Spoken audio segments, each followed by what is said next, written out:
We're so happy to be here. I don't know how familiar everyone is with the Heritage Commission here in Keene. We're one of the city's committees. We're all volunteers serving in this position. Will Schaffman here is our staff liaison. He is paid to be here. Oh, great. Good intro. Thank you. Before we begin our slideshow and show you what we've been working on, I just want to make one thing clear. When we scheduled this event, we had very aspirational hopes of being finished, but we've received so much positive participation that we haven't had a chance to finish the project yet. So what you're seeing tonight is a work in progress, and you'll learn more about what's coming in the presentation.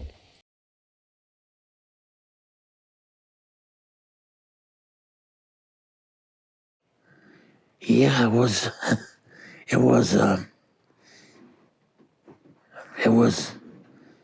a nice neighborhood, friendly neighborhood. They all helped each other. You know, it was they all raised a pig every year, or pigs. In about October, November, they'd have the pig slaughtered off, and the guy'd come to the house, kill the pig and take it away, and come back with the two halves and all the buckets of the entrails, and then the women would get together and clean everything, and they'd make sausage, salt pork, prosciutto, and hang the sausage and, boil down the leaf lard. And they'd have that lard. They'd use that for cooking. And then that big stuff would go until next year. And they all raised chickens. But everybody would go to the house to help prepare the pig. And next time, everybody go to the next neighbor's house and prepare the pig. So they all worked together. And our next door neighbor, Mr. Grassi, Butler Court, had Candello's, Di Lorenzo's, Caldarelli's, Grassi, Costantino, DeGiulio. They were all in the neighborhood. So they all worked together. They were all, and they made their wine together. And, when I was a kid, my father handed me 2 chickens alive. And I'd take them down to my aunt. I called her Tiani, Aunt Annie. And she would stretch the necks. And then I'd take them home, and my mother'd have a kettle of boiling water. She'd pluck them, and that was Sunday dinner, And I can remember that. My aunt would say, I'd hold the feed while she stretched the neck. She'd say, Vittorio, you got him, yeah. and so I can remember doing that. And sometimes he would have me go over to John Di Lorenzo, but John used to knife him. And I didn't like that because carrying him home, they'd bang on my leg and I'd get all chicken blood on my... But that's how I got my 6 cents to go to the scenic theater, to the movies. Yeah, so that's some of the amazing storytelling that we've been able to uncover about the old Italian neighborhood in Keene. So again, my name is Will Schaffman. I'm the staff liaison to the Heritage Commission at the Community Development Department, and I'm going to give you a little background on this project so you know sort of like where we're coming from. So the main goal and objective of this was to crowdsource this history of the neighborhood online, which we have an application that's like a map-based application. It's actually up on that computer over there later if you want to go over and check it out. There's also a QR code later in the presentation that you can scan. And so we're looking to uncover photos, stories, other personal narratives from the community and relatives of the people and the immigrants from the Italian neighborhood in Keene. This was part of the CLG program at the state Division of Historic Resources. It's a certified local government grant program. So that fully funded the crowdsource web map application and the eventual product, which is going to be a fancy map-based website that we're going to roll all this material we're gathering into. And then the city's match was the committee's research hours and their interviews, and then staff's time coordinating this. So as Kali alluded to earlier, this is the timeline for the project. It's changed considerably since we hit COVID pretty much as soon as we were granted the funds. So spring, summer of 2021, we were awarded these funds, and we worked on selecting the preliminary app development that we wanted to see in the product that you guys might familiarize yourself with later. Fall and winter of last year, the commission and staff worked to design the application itself. And then over this past summer, we started the crowdsourcing and collection and outreach to some folks that you're probably very familiar with in this presentation. At this point right now, we're still conducting the outreach and the interview process. And we're starting to work on designing the final product. And we hope to launch this in spring or summer of next year. I think everybody's pretty familiar with where this neighborhood is in here. If you're not, it's sort of bounds loosely.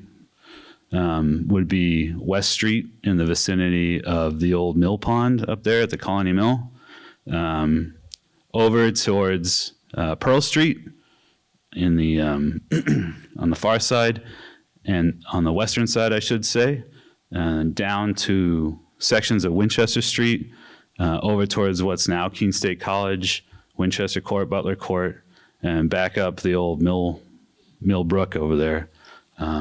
Loosely, like I said, the neighborhood area that we focused on for the map portion of this. And this is a snapshot of the crowdsource application itself. These green stars that you can probably barely see if you're sitting in the back are some stories and information that were added by folks. The background image is a Sam Wadsworth board map from 1916 in Keene. So like a lot of the buildings and maybe some of the stories that folks in this room are familiar with may not be there at the time because it's pretty early at turn of the century. But that's the neighborhood area. So when we began our project, we did not have any clear bounds in what we were looking for or seeking from people. As we began to collect information, we decided to focus on some key areas. They're listed here. The first one, the largest and most obvious, was the families who actually lived here, the culture that they lived, their immigration stories, the Italian society, which is the social club referenced, and the different cultural gatherings and communal social events that happened. And then we were interested in looking at then and now photos. We also then began to bleed into this story of education and faith. The Catholic Church is a big part of this community. And then, as was alluded to, there's a school right in the neighborhood, but everyone didn't go there. We also were focused on agriculture. There were farms right at the edge of this neighborhood, we learned. Industry, mills, and then food, which is a really rich part of this neighborhood's culture. We also looked at recreation and nature, which we folded in the things you would think with recreation, and nature was really trying to focus on the aspect of the river and flooding. We don't intend for it to be comprehensive. I expect there's a lot of stories that you in the audience might have that don't fall within these bounds. We'd still love to hear those stories and expand our project. So now that you have the overview, we'd love to share some of what we've gathered. At the end of this, I think we're hoping to ask you to tell us more, tell us what we've missed, elaborate on some of these stories. But for now, feel free to enjoy some of the content.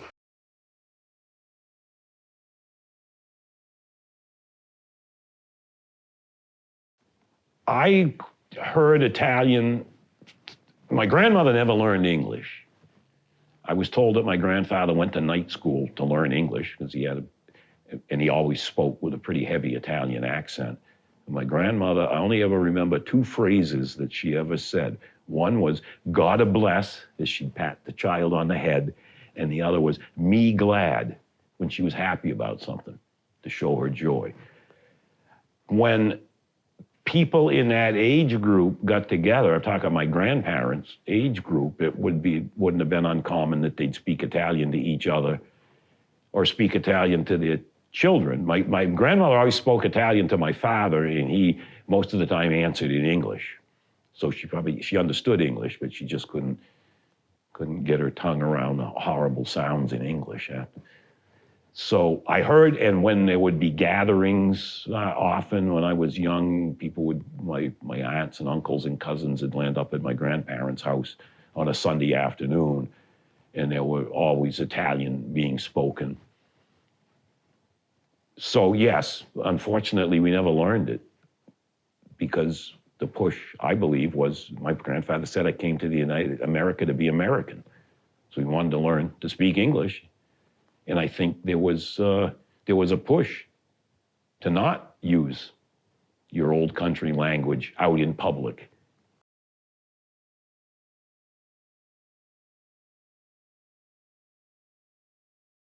When weekends came along, in the summertime especially, the families would go to the swimming hole, which was in another part of the end of the city, and they would all gather together, the families, the kids, and the men, and they'd go to the swimming hole, which was a brook at the time. It was called White Brook.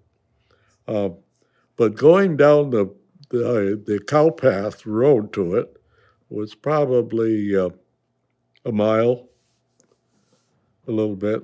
And to this day, I could just vision how the parade of men and women and families go down this path.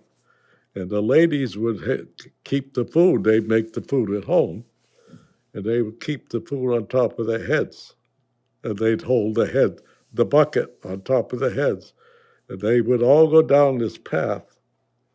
All the families, the men would be on both sides. They wouldn't carry it, but the ladies carried the pots and pans on top of their head, like they did in Africa or someplace. I don't know. But they would be singing at the same time. They loved it.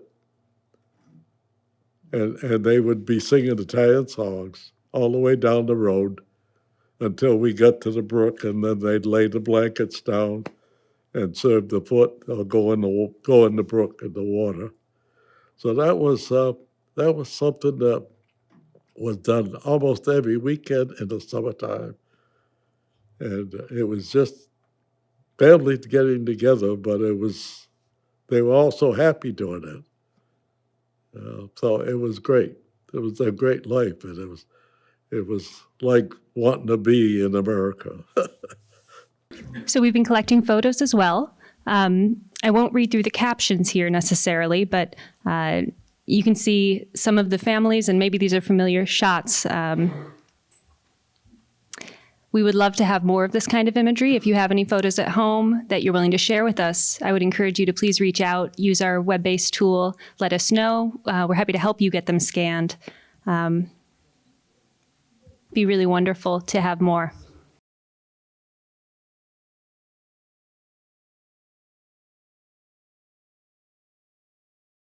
It wasn't exclusively Italian. It was like a blue-collar neighborhood growing up at a time when all these people were coming from the same place. And what we all had in common was the fact that it was blue-collar type work that people did. And in our neighborhood, one of the other really common thing was that 98% of the neighborhood was Catholic. So we all marched off to St. Joseph's Catholic Elementary School and all went to St. Bernard's Church on Sunday. And I can remember the kindergarten was a public school. It was kindergarten, first and second. And my mother told me they built the one on Wood Street. She said, Well, because there wasn't a kindergarten at St. Joseph's School, but some of the people were reluctant to have their children walk all the way to St. Joe's at 6, years old by themselves. So some of them went to second grade, first grade there, and then I remember some of them second grade. Some of them went through second grade and met up with them at third grade at St. Joe's. And I went to kindergarten, and when we got to first grade, I remember asking my mother, there were 2 people that weren't in first grade at St. Joe's. And I said, where are they? And she just had to explain that they weren't Catholic. But those are the only 2 that I missed. So we had that in common. And did we make a big deal about it? Not necessarily, but on Ash Wednesday, every child that came out of that school, we had gone to Ash Wednesday services, and we all had the ashes on our forehead. Yeah, here you can see some photos of the school, First Pearl Street School, the same building. Is it the same building, actually? No. Yes. It, It's missing the middle. ah, You can see the buildings line up, but the middle's gone, and I'd like to know where did it go? Interesting. That sounds like some good old-fashioned historical sleuthing needing to be done. Yeah, we'd love to hear more about these schools, the nuns, anecdotes about people who attended the Cleveland School or the Pearl Street School. I don't know when the name changed.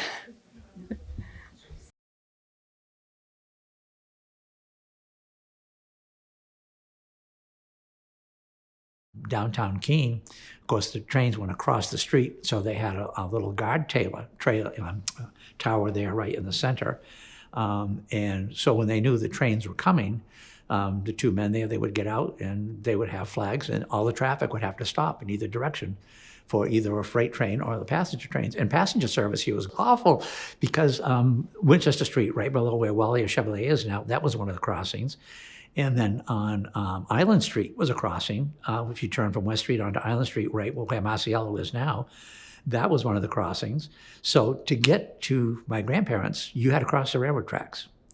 And, you had to be very cautious. Sometimes those trains would, and then sometimes the work cars, and back in those days, it was a little flatbed car with a bunch of tools and a little thing in the middle, and it had paddles up and down. And they would blow a physical whistle because their cars weren't heavy enough to trip the thing for the red lights. So you'd hear the whistle, and sometimes it'd slow down, and one of them would get off and stop the traffic. These little guys would pump across it and go across the road to go out to do work on the track. I love that visual. Yeah, so we start thinking about food. I've learned so much about the gardens in this neighborhood, and they sound unbelievable. Those tomatoes from John DiBernardo shared those. It's his grandfather's famous tomatoes. They're huge.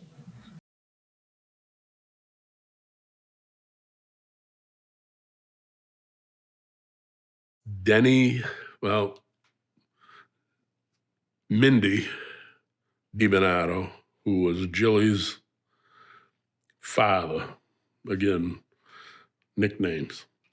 Mindy DiBernardo lived at the end of Cobb Street, which his name was Clemente. So he lived in Denny DiTullio's house. Angelo, lived in the house at the very end. Now, across the street is Jilly's son, John DiBernardo. But in between Jilly's house and Mindy's house was this manicured garden, which was just absolutely unbelievable. I mean, tomatoes, plum tomatoes, peppers, eggplants, lettuce, pole beans. It was just absolutely unbelievable. And in the back of the house was this alcove that went down the stairs into Mindy's cellar, which went into the wine cellar. He always had this milk crate, and he'd sit right there. He'd sit right in this alcove like this, and we'd come walking through or something. You never saw him, a little bit of a man, and we'd come through, and we'd probably go down the river fishing or something, and we'd want to reach in and grab a pepper. He'd jump up out of that thing and he'd scare the living daylights out of us. And you never wanted to get into his garden. That's their pride and joy. Boy, they really did. And then Jilly, and there was pictures. I think I forget what it was. I think it was either a 3 or a 5 pound tomato. And they used to take and save the seeds, and they'd dry them. They'd use to start their growth in the greenhouse in February of the following year. They probably canned 150 quarts a year of tomatoes for sauce and whatnot. So it was just unbelievable. I mean, you would never, just out of that garden. And then they had the tomatoes, had the peppers and the squashes, the eggplant, zucchini, summer squash, pole beans, radishes, and everything. Plus, then he had the pear trees, and they'd can the pears, and the pears were so many pears, he'd have 2x4s underneath the branches and wires to tie them up, and everything else. And then you had Victor Dentino had a garden over there that was just absolutely unbelievable. And the Caldarellis had a garden. Johnny Caldarelli's father, Antonio, he had a garden down there in Butler Court. So we heard a lot about Pete's restaurant. I am sad I never got to eat there. Sounds lovely and delicious. Obviously the railroad, and there were lots of different businesses. On one of our posters, over here, there's an anecdote about the bakery that was on Pearl Street. And I encourage you after the presentation to make sure you read it. There's a lot happening in this neighborhood. Today it's very residential except on the outer edges, but there was a lot going on at the time.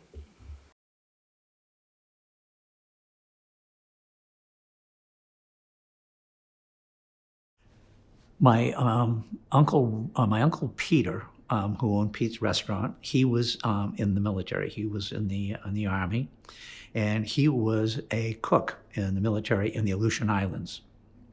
So when the war ended and he came back, 47, 48, he came back to the homestead, which is at 345 Winchester Street, and he told his mother, Rose, he said, I'm a cook.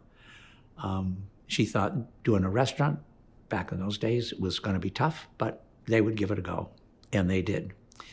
So they opened Pete's restaurant, and it was in the house. Made modifications. Everything was homemade. It was traditional Italian cooking. And Pete's restaurant developed into a very popular restaurant. They were one of the first restaurants in the area to have pizza. As I got older, I used to take care of the yard at the restaurant. And when I got into high school, I used to go down and work, and I would help cut cheese. My nonna showed me how to make handmade pasta. My dad and my Uncle Pete, they showed me how to make the tomato sauce that they made. And they had if they did not make the tomato sauce, it was no good. They had a little place between the shed, the house, which was also the restaurant, and the garage, where they actually kept these big, huge containers of tomato sauce for their spaghetti and what have you, every bit of it homemade. And they called it fermentation, but it wasn't. It was their process. They would go in, every day to get stirred and what have you, and it had to be just right. And if not, they would dispose of it. They was very careful. And my grandmother was very, very strict. And she was a joy. My grandfather spoke very good English by now. My grandmother, pretty good. But, sometimes when I was with her in the summer, I'd go down and I'd mow the lawn, what have you, and she'd say, you come in, and she would show me. And I remember, making pasta, and there's no pasta machines back in, the 50s and 60s, and everything was cut by hand. And for me, that was a great experience, and I thought, well, maybe this is something I should do.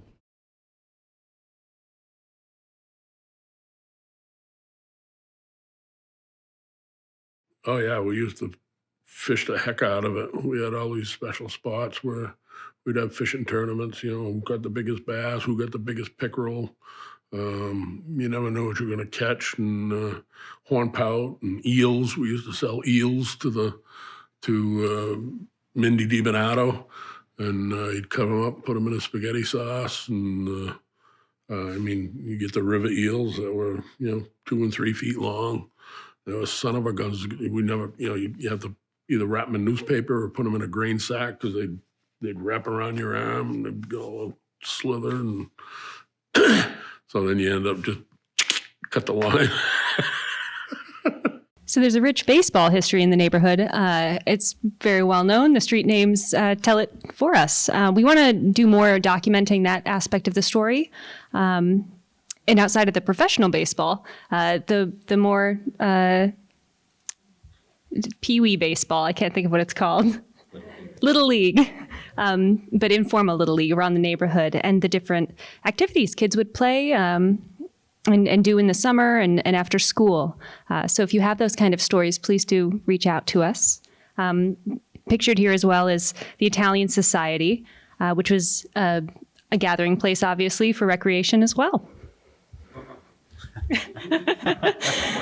Keeping it clean. Just kidding. I'll let you speak. Oh, okay. Well, for the most part, that's sort of like a glimpse into the project and where it's going and what we're trying to accomplish. Yeah, so I hope you guys are pleased with what we've been putting together so far, and we thank everybody that's participated thus far and can't wait to talk to more people. This is sort of a list of the resources, the Commission's website, and also the crowdsource app. That's the QR code I was mentioning earlier. I'll put it back on this page just after we thank some folks. So obviously we owe thanks to many people. The New Hampshire Division of Historical Resources, as the grant funder, is at the top of the list there. But then the Historical Society of Cheshire County and the staff here, a lot of the background history that we've collected is featured on these posters, and committee members have been here quite a bit working with the staff and getting that hard history to help give context for the more personal stories. And so we are very thankful for the Historical Society. The William Marconi Italian Society and its members have been very forthcoming, and we're very grateful for the time people have given us and for the open arms that we've been met with. The Keene Public Library has been generous with their physical spaces and their tools, and we are grateful to them for hosting us. Evan Barlow was our cinematographer, and he conducted these interviews. We can maybe rope them into some more if they're interested parties. And then everyone who's been contributing their photos, their stories, we thank you, and I hope that there will be more contributions. The final project is something we think could be really great for the community and for the town. Thank you. Yeah.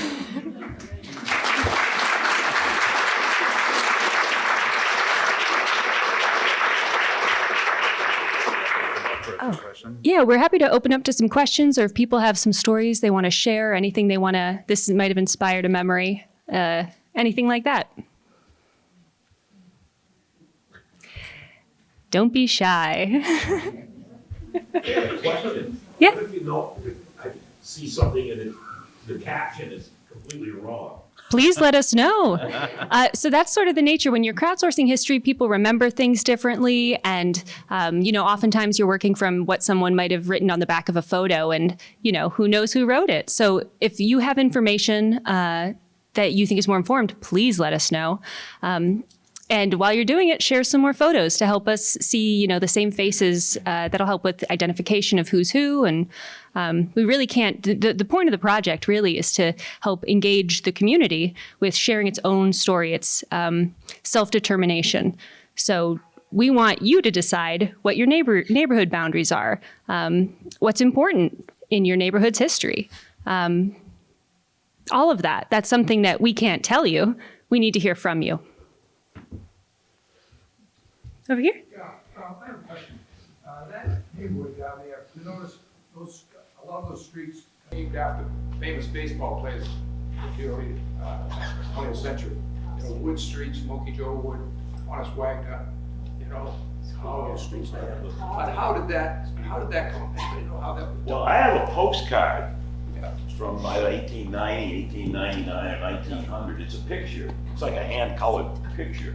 of that baseball, the field that was there, where my mother told me those streets were named after baseball players when it was turned into a neighborhood. I mean, in 1913, I think, somebody bought all that land, laid out the streets, and started laying out the plots because they knew people were coming and they were going to need these postage stamp sized lots for houses.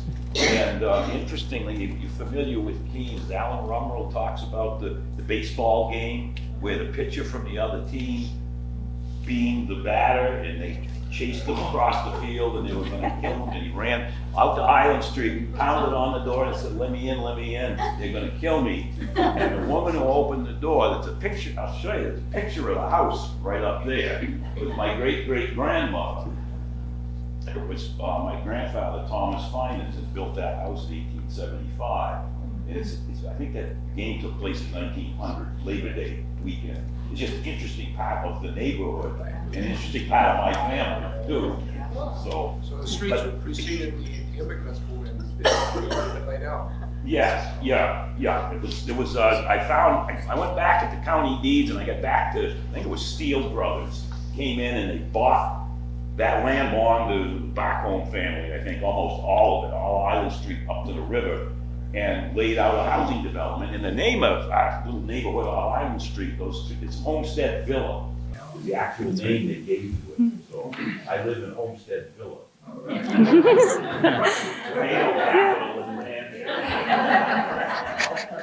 And Alan, I don't want to put you on the spot, but if you had anything you wanted to add about baseball, feel free to pop up. I think you've done a great job, except is the part of the story true where the guy she saved and led into the house sent her a turkey for Thanksgiving? I don't know who my family if that's true or not, but Two chickens. It's wonderful. All right. A question in the back. In the back? Yeah. I would suggest that this project include the years or the decades of migration, and secondly, the provinces of origin in Italy where these families came from. I know there are very clear patterns, and it would be very useful to document that as well. Great. Thank you. That's a great point. And in some of our interviews, we have some of those anecdotes. I should say the clips you've seen here are, I'm so sorry, the clips you saw here are, a couple minutes of interviews that were about 2 hours each. So there's a lot of additional content that's going to be in the final product. We didn't want to inundate you tonight. I'm sad to say John Caldarelli has a wonderful clip speaking about the flood of 1938 that was just a little too long for this presentation, but you'll have to check it out with all these accompanying photos about the flood when the final project is done. But thank you. We definitely want those stories, those immigration stories, how people's families ended up here in Keene, where they came from, and what they still have from Italy or wherever it may be that they came from.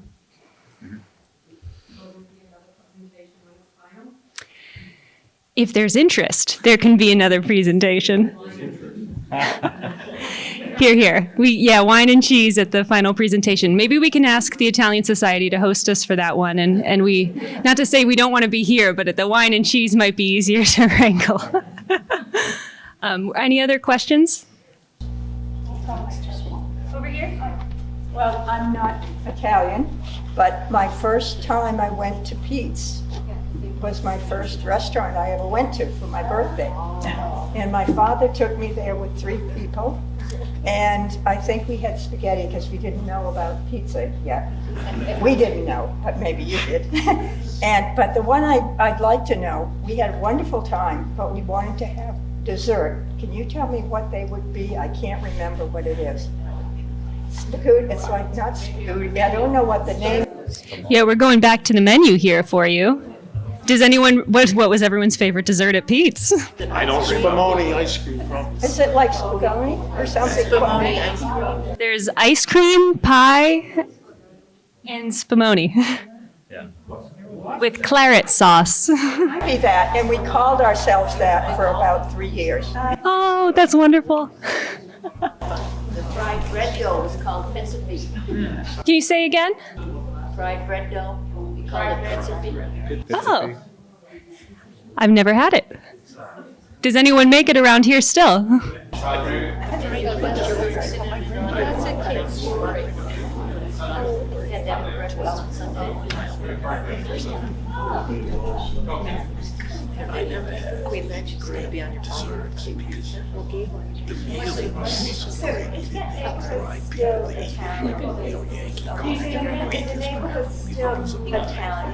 Yeah, well, so that's an interesting question that I'd be curious to see what you all think about it. I think the question was, is the neighborhood still Italian? I can answer that. Please. Because I'm still there. There you go. And I'm not Italian. But I've lived there for 57 years on the Pearl Street quadrant, on the corner of Wagner Street and Pearl. And I'm French. And we opened a grocery store in that Italian neighborhood, which was there when we first moved to Keene. And they're the most wonderful people that I've ever met in my life. And we're the only ones left on the quadrant. Actually, if you go down to Pearl Street, we're the only ones there. There may be an Italian that's married, but in most of the homes.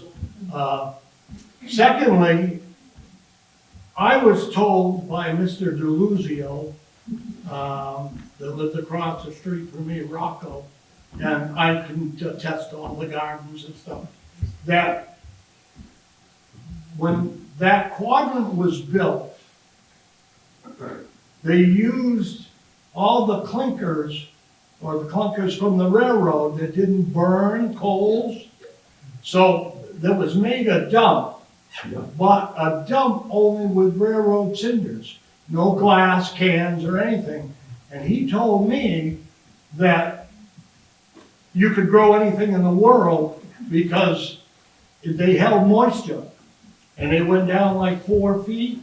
And if you come to my house and you were to, because I put in an extra thing, and you dig it up and you'd get down to where they were. And you'd shovel in and fall back down again, you know? But, and on the baseball thing,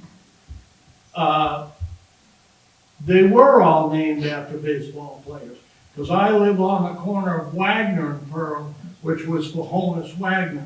And they were all ball players between 1909 and 1914. And that included Island Street also. But, you know, they took us under their wings.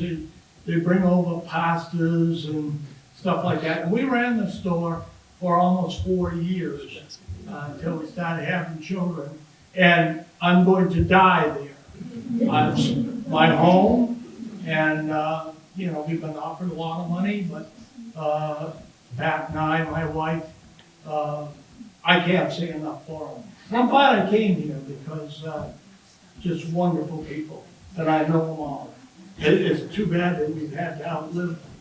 You know what I mean? Yeah, it's a different generation that really began that community. It's interesting that Keene had a true little Italy, and that, you know, the sort of nature of the college expanding pushed a lot of people further up into that Island Street, Pearl Street area as well. I do want to say our project wasn't intended to be exclusively Italian people. We're talking about an Italian neighborhood that any number of people lived in. So we would love to get your story as well. If you have photos, those memories that you've just shared, please do reach out. Thank you for sharing.